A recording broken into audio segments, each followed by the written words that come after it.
यहाँ पे एक सवाल है। जी। अर्जुन सीधे थे, सरल थे, इसलिए भगवान उनके साथ थे। लेकिन एक चीज़ मैं देखता हूँ कि दुनिया में ना कोई भी आदमी, हर आदमी अपने आप को सीधा ही समझता है, अच्छा ही समझता है, ईमानदार ही समझता है, कितना भी बड़ा बेईमान क्यों ना हो। वो कहेगा मैंने तो ज़िंदगी भर लोगों को दिया है, मेरे साथ लोग ठगते हैं। अच्छे आदमी के साथ हमेशा गलत ही होता है। आप कितना भी खराब इंसान हो, सर कभी वो नहीं मानता कि मैं खराब इंसान हूँ।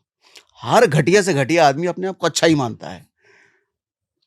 तो कैसे ऐसे लोगों को तसल्ली दिया जाए कि भाई तू खराब है, इसलिए तेरे साथ बुरा हो रहा है। ऐसा नहीं है कि अच्छे लोग के साथ भगवान खराब करता है। सर अभी हमने बात की ना हुँ, कि अपना वर्स्ट कोई जानना नहीं चाहता, उसको इग्नोर करता है, सिर्फ अपने बेस्ट को प्रेजेंट करता है। और वो बेस्ट जो है ना, क्योंकि वो है नहीं, हुँ, वही माया जाल है। वो आपको इतना उलझाए हुए है कि आप सच्चाई तक पहुंच ही नहीं पाते। हर व्यक्ति ये सोचता है कि मैं आईने में खूबसूरत दिख रहा हूं। हुँ, वो कौन सी खूबसूरती देख रहा है उसे भी नहीं पता। वो शारीरिक खूबसूरती देख रहा है, आत्मिक खूबसूरती देख रहा है, क्या देख रहा है वो उसे भी नहीं पता।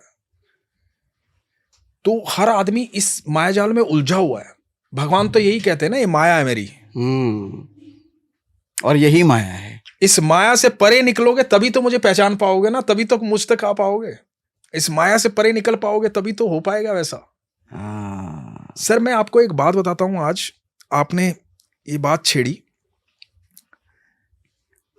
मेरे YouTube चैनल पे मैंने जितने अनुभव सुनाए हैं लोगों के, वो आज के युग के लोग हैं। हुँ, वर्तमान स्थिति में, वर्तमान स्थिति में वो लोग हैं जो भगवान से प्रेम करते हैं, पूरी आस्था रखते हैं, पूरा विश्वास रखते हैं, और भगवान उनको दर्शन देते हैं या कोई ऐसी अनुभूति करवाते हैं जिसको हम आम भाषा में चमत्कार कह सकते हैं। तो मैं उनके रियल इंसिडेंट सुनाता हूं हुँ, अपने चैनल हुँ, पे। हुँ, तो अब ये वो लोग हैं जो सरल हैं। मैंने हुँ, एक चीज देखी है, ईश्वर को पाने के लिए जो मेरा पर्सनल, मैंने कहा ना कि मैंने शुरू में कहा था कि मैं अपने अनुभव के लिए यात्रा कर रहा था अपने जीवन में। मेरा अनुभव क्या है, हुँ, तो मेरे अनुभव की यात्रा के दौरान ऐसे ऐसे पड़ाव आए। तो इन लोगों को देख करके मुझे लगा कि सरलता कितनी जरूरी है। मैं आपको एक बड़ी साधारण सी एक छोटी सी स्टोरी है, रियल। लीला दीवान करके एक भक्त है ठीक है। जोधपुर में। सर उनके पति जो है वो बैकुंठ धाम चले गए थे। कोरोना काल का समय था, उनका घर में बेटा और वो थे। मतलब हो सकता है बहुतों को ना समझ में आए, वैकुंठ मतलब वो दुनिया से चले दुनिया गए। से चले गए हुँ, थे।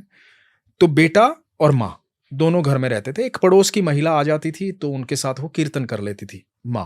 हुँ, और ये बात कोरोना काल की चल रही है, जब कोई कहीं नहीं जा सकता था। हुँ, हुँ, तो वो लड्डू गोपाल को बहुत प्यार करती, उन्हीं से बातें करती। अब क्योंकि पति थे नहीं तो सारी बातें उन्हीं से करती थी, हुँ, और लड्डू गोपाल के साथ ही सोती थी अपने बेडरूम में।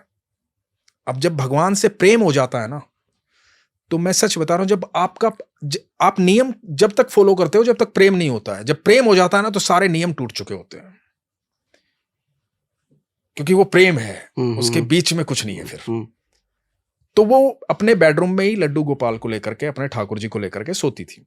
एक दिन हुआ यूं कि वो रात में टीवी की ट्रॉली के पास उनका बेड पे उनको बिठा करके और रख के भूल गई और जाके बेडरूम में सो गई। और थकी हुई थी, सो गई। सुबह बेटा उठा, बेटे का काम था सुबह घर में झाड़ू पोछा करना।